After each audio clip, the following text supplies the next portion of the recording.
Con el permiso de los abuelos, de las abuelas, con el permiso de todas las fuerzas que hacen la vida.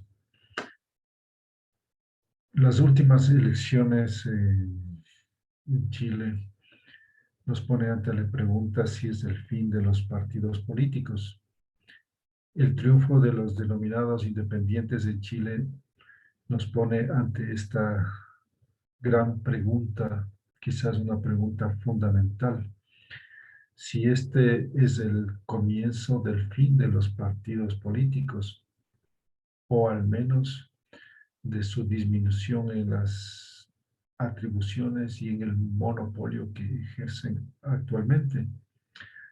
no solo de los partidos políticos tradicionales, sino de los partidos políticos como tal,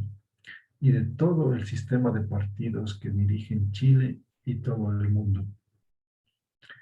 La desaparición del sistema de partidos es lo más revolucionario actualmente, habiendo casos en los que en ciertos lugares de Abya Yala, la América Profunda, han sido ya desconocidos. En particular, hay algunos casos que se han dado en México. Por ejemplo, es interesante rescatar el caso de los zapatistas, de algunas comunidades de Oaxaca y, por ejemplo, el municipio de Chirán en el estado de Michoacán,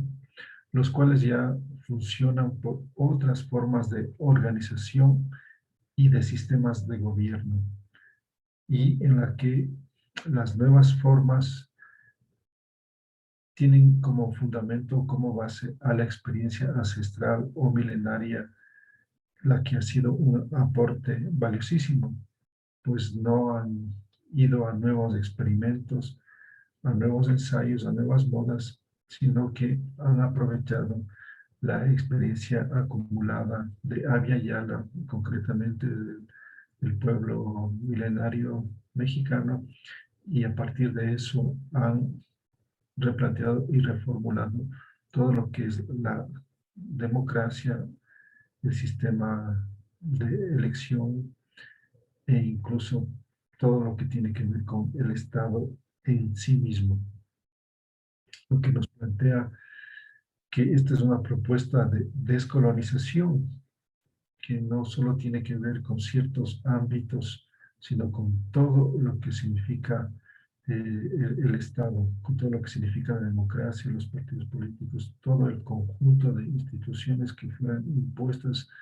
desde la colonia hasta nuestros días. En este sentido, eh, la crítica fundamental que se viene haciendo es que ya no se cree en los partidos políticos, ni siquiera en los mismos políticos. Hay un desprestigio, un desgaste de todas estas expresiones que la gente ya no, no los valora, no los aprecia, no los reconoce. Y simplemente siguen funcionando porque hay una ley, una obligatoriedad que determina su funcionamiento. Es más, en muchos países la gente ya ni siquiera acude a las elecciones, en tanto que no es obligatorio. Y incluso en donde es obligatorio, los índices son muy bajos de participación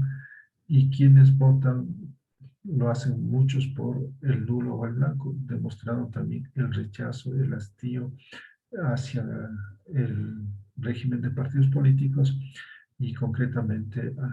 hacia los políticos profesionales que eh, están ahí inmersos dentro de estos ámbitos. Y esto se debe a que los partidos se han convertido en guetos, en sectas y mafias políticas que albergan a personas que sirven a los poderes de ciertas élites, las que encontraron en los partidos políticos el medio idóneo para tomarse el gobierno y desde ahí asaltar las arcas del Estado o para conducirle al Estado hacia sus fines sectoriales. Partidos que funcionan en base a caudillos y políticos carismáticos, los que son promocionados por los grupos poderosos y que tienen como misión cumplir sus proyectos nacionales y transnacionales. Todos sabemos que los partidos no están conformados toda la, por gente de toda la sociedad, sino que son grupos que consolidan a cierto tipo de personas. Por ejemplo, no están ahí, generalmente no participan dentro de los partidos científicos, investigadores, profesionales, eh, y una serie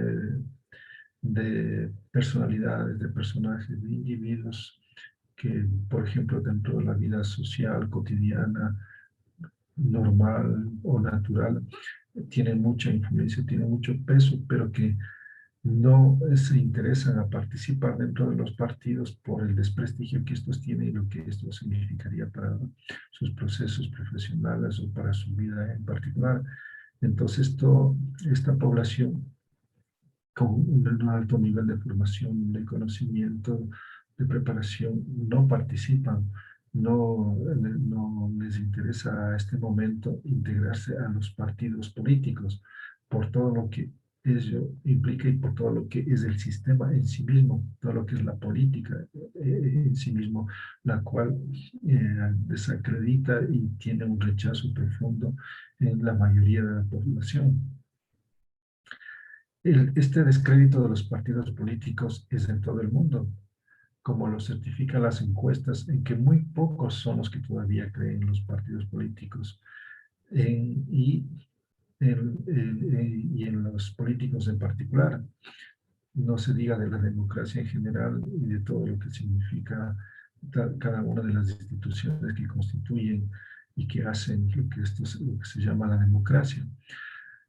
Por ejemplo, en Latinoamérica, según el proyecto de opinión pública de América Latina, en los últimos 10 años, la confianza de las personas hacia los partidos políticos ha caído en un 35.3% en el 2010, un 28.2% de acuerdo a los datos recabados entre 2018 y 2019. Esto quiere decir que ha bajado un 7% y apenas, imagínense, hay un 28% y no hay suficientes datos de los últimos años y seguro que el descrédito estará por apenas el 20% de gente que no ve, digamos, otra alternativa, no ve otras posibilidades y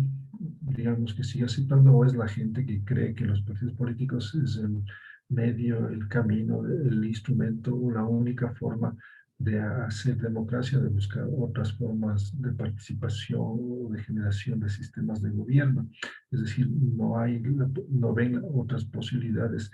más allá que este sistema establecido dentro de la vía electoral y dentro de los partidos políticos convertidos en un monopolio. Todo esto conlleva a quienes han visto que este sistema ha fracasado y que la democracia se ha convertido en una trampa que legitima y legaliza sutilmente las formas de dominación y explotación. Todos sabemos que los grupos de derecha invierten grandes cantidades de dinero en los partidos políticos, pues no hay un interés político en sí mismo, sino que los partidos son una inversión entre las tantas que se hacen. Ellos saben que sus privilegios dependen de quienes estén en el poder, los que permiten que se hagan efectivas sus inversiones privadas y la posibilidad de obtener contratos públicos del Estado, que son los más jugosos. Recordemos que en Estados Unidos, ahí cuando son las campañas políticas, hay una gran inversión por parte de grupos poderosos, los que invierten tanto en el Partido Republicano o en el Partido Demócrata, que son los dos únicos partidos que en realidad tienen posibilidades o opciones de ganar. Entonces, como es necesario que su gente esté controlando el Estado, Entonces, se invierte o se hace una gran entrada de dinero para lograr sus propósitos. Entonces, ¿qué es el mecanismo? ¿Qué es la democracia? ¿O qué es los partidos políticos? Son instrumentos para llegar a tomarse el poder, desde el cual seguir manteniendo un sistema, un status quo, un establishment, que eso es lo que le interesa. Entonces, todo se convierte simplemente en una inversión para propósitos futuros de que cada uno siga manteniendo los privilegios que en este caso los grupos monopólicos tienen en el mundo, y ven que este sistema de partidos políticos es el instrumento que les permite consolidar y mantener todo este sistema. Pero también esto es un cuestionamiento a la izquierda y a su dogma de que el partido representa lo más avanzado de la clase revolucionaria, cuando en la historia mundial los partidos de izquierda se han convertido en camarillas de ciertos personajes, los que conforman el buró político, y muy especialmente del líder principal, el que funciona como un rey o un papa con funciones de por vida. Y si a veces se producen cambios de personajes en la cúspide, el poder queda siempre en manos de un solo individuo, poder absoluto en una sola persona, y los cuales históricamente siempre han sido hombres. ¿Y nos lleva a todo esto? ¿A qué nos conduce? A una lucha entre el pueblo, a una disputa entre la población, a tenernos enfrentados, confrontados. ¿Con qué propósito? Como ya decían los romanos, divide y vencerás. Entonces el propósito es tener a la población enfrentada, confrontada, en lucha permanente, mientras quienes están en los gobiernos, quienes mantienen el sistema, sigan aprovechando, sigan sacando ventajas, sigan teniendo los privilegios que tienen. Entonces, a ellos les conviene. Ellos jamás van a permitir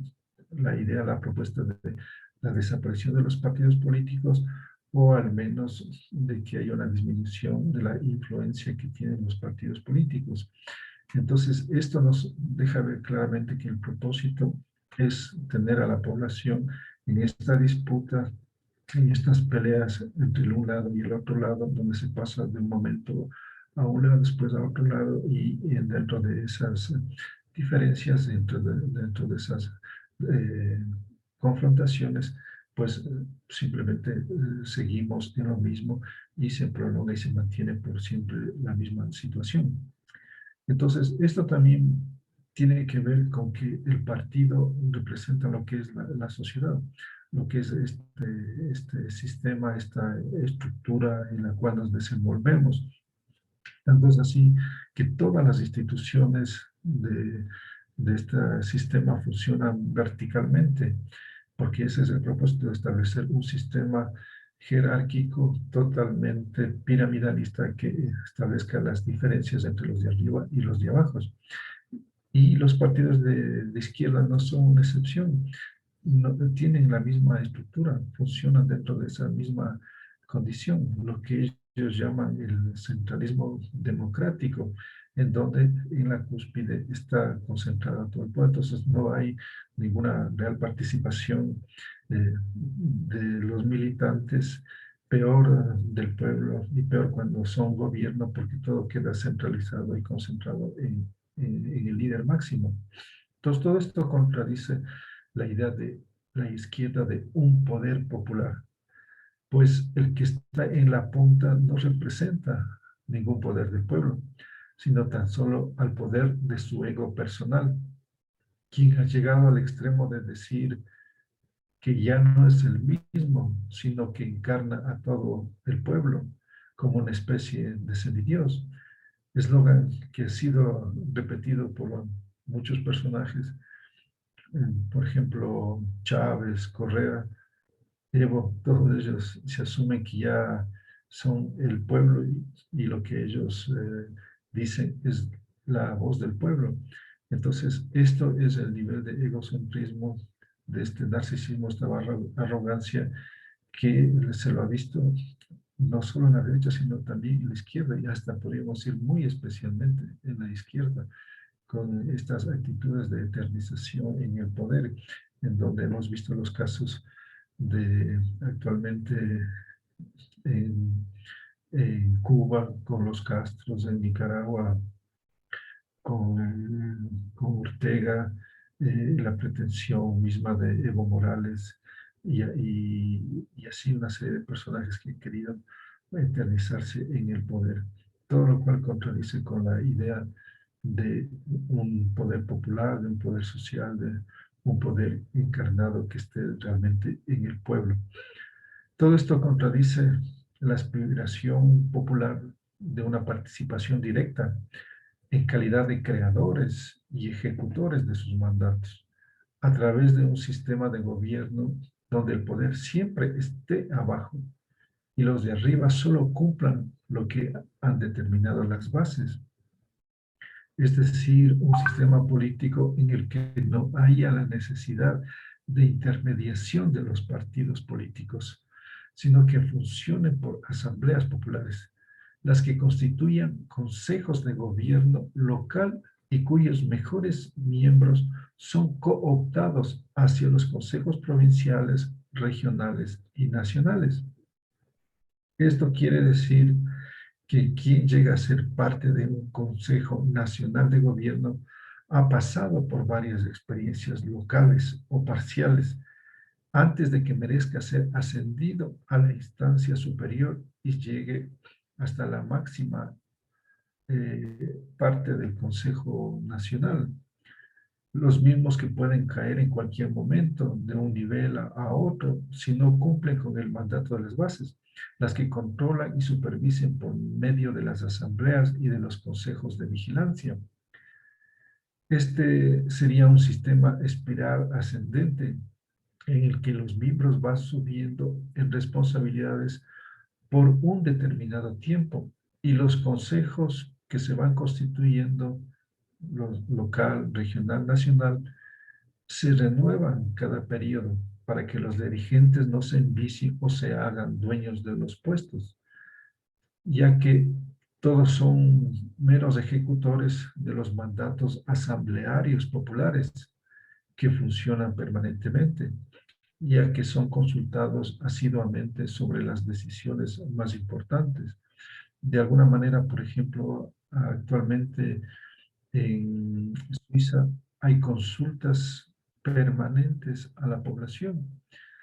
Entonces, esto ya nos da otra idea, otra dimensión de que es posible una participación más directa. De hecho,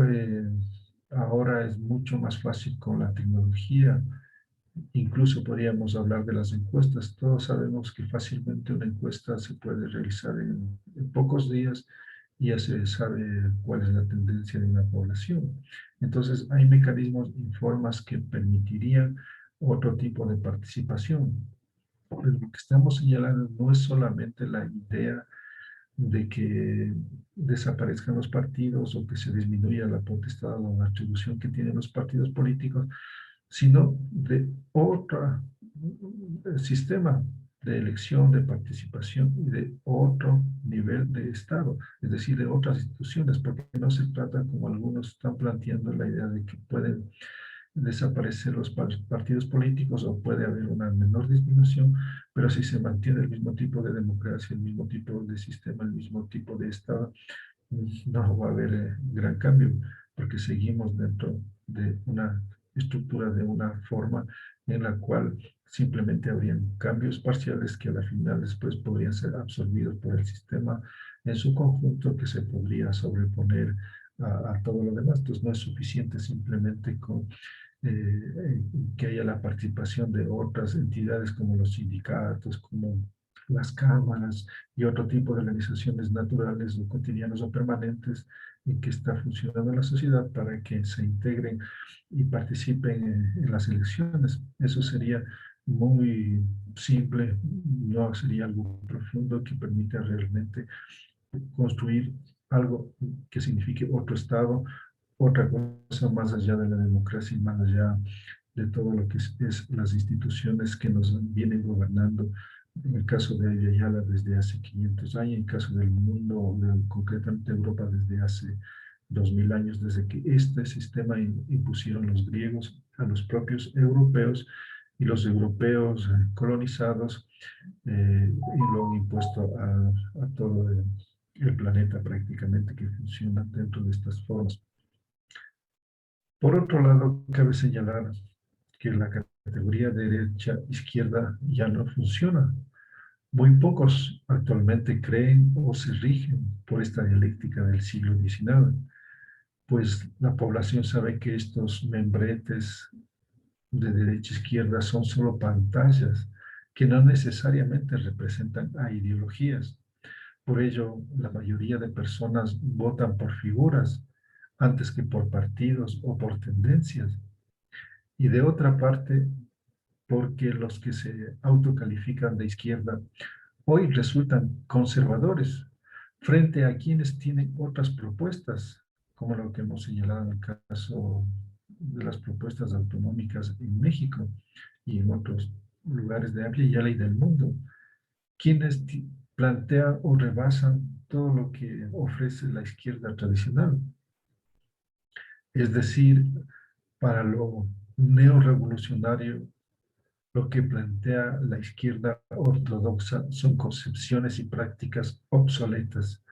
que lo único que hacen es mantener el mismo sistema y al cual tan solo le dan revestimientos de izquierda, pero todo queda igual. La izquierda convencional ya no es revolucionaria, sino conservadora del establishment,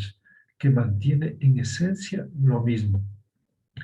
Por lo tanto, la propuesta de eliminación o de secundarización de los partidos políticos para la izquierda conservadora, esto resulta de una actitud revisionista o de un fundamentalismo New Age. Y mucho más cuando se hace referencia a los grupos y pueblos que cuestionan a la democracia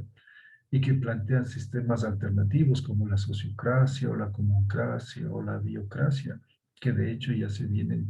practicando inclusive en sistemas como las ecoaldeas. Y peor cuando se hablan de horizontes diferentes u otros horizontes, como por ejemplo el buen vivir, al, a las propuestas de horizontes que se plantean desde la izquierda ortodoxa o conservadora, como el socialismo y el comunismo, como únicas posibilidades que fueran impuestas por el pensamiento hegemónico como una forma de superación o de un postcapitalismo establecidos como los únicos y que no hay otras posibilidades de construcción de otros sistemas o formas de vida. En definitiva, hoy lo revolucionario está fuera de la izquierda o está más allá de la izquierda, especialmente de la izquierda del siglo XX y de los socialistas del siglo XXI. Esto y mucho más es lo que deberían debatir y asumir los nuevos constituyentes chilenos y los peruanos, y que también se está planteando una nueva constitución y así en diferentes lugares. Caso contrario, pasará lo mismo que pasó con las nuevas constituciones de Ecuador, Bolivia, Venezuela, en que a la final los cambios que se introdujeron fueron simples gatopardos, pues dejaron a la final con la misma estructura, el mismo Estado, las mismas instituciones, todo igual. Y solo añadiendo términos como plurinacional, plurinacionalidad o interculturalidad, que en la práctica los gobiernos de la izquierda del siglo XXI no fueron capaces de crear nuevas sociedades. Ni siquiera pudieron poner los cimientos para construir algo diferente.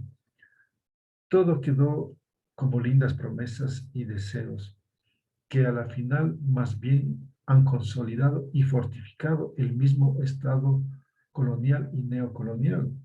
y en definitiva han fortificado el capitalismo.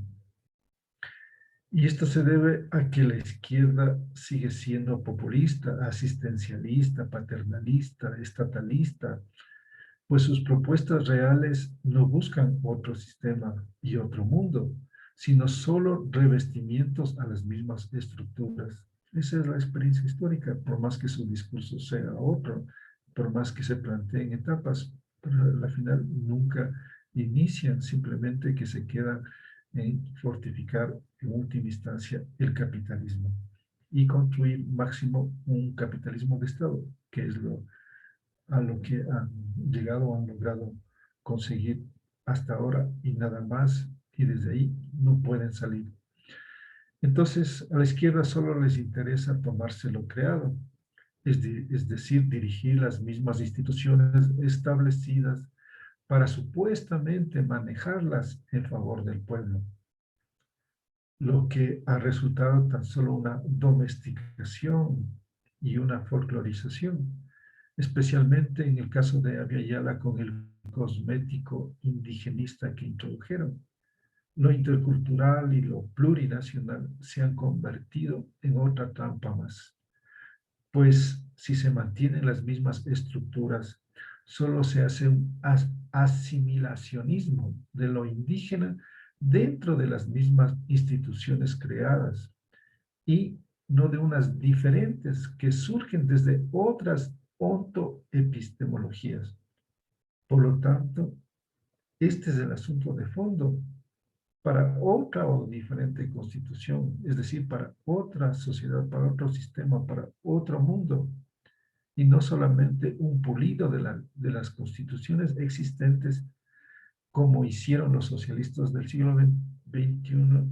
perdiendo una gran oportunidad que generaron los pueblos para un cambio real. Se mantuvo en última instancia toda la línea, toda la estructura que estaba delimitada, establecida, y simplemente se hizo ciertos retoques, y a lo cual lo han llamado como algo revolucionario y transformador, cuando estas constituciones resultaron un fiasco y otra ilusión caída en desgracia, sin que se haya logrado nada realizado, y más bien han terminado acomodando, fortificando, aumentando, concentrando la modernidad, el capitalismo con todas sus bases y pilares establecidos y delimitados. Entonces, si Chile no quiere repetir lo mismo, debe hacer una constitución que genere otro Estado con otras características de funcionamiento y a partir de otras fuentes filosóficas, siendo esto lo fundamental, manejarse desde otras ontologías y epistemologías que conduzcan realmente a cambios y no simplemente seguimos en un eurocentrismo de izquierda que simplemente hace ciertos retoques, ciertas formas cosméticas o de maquillaje para presentar a las mismas instituciones de otra forma, pero que en esencia son lo mismo. Para todo esto, para ser posible realmente cambios reales, profundos, auténticos, hay la experiencia acumulada de toda la humanidad, con los múltiples sistemas que se han vivido. Y con esto no ir a nuevas aventuras o modas, que es lo que especialmente le gusta a la izquierda, y como lo demuestran las nuevas constituciones de los países que hemos mencionado anteriormente, que simplemente estas constituciones no generaron o no establecieron o no permitieron la posibilidad de hacer realmente algo nuevo y diferente, de sentar las bases para construir otras sociedades, otros pueblos y por lo tanto que sea posible otro mundo. Entonces, esta es la tarea histórica, la misión que tienen ahora los constituyentes de superar todo esto, sino simplemente será repetir lo mismo, que a la final, en última instancia, lo que se hace en vez de generar expectativas, de generar procesos, de generar nuevas posibilidades, lo que se genera son decepciones, desencantos y como consecuencia la población cada vez más descreída de todas estas actitudes, posiciones de los políticos y de todo lo que esto significa. Entonces, vamos a ver, estaremos expectantes de lo que pueda hacer los constituyentes chilenos y realmente puedan hacer algo profundo, de fondo, y no simplemente cosas que a la final dejen todo lo mismo.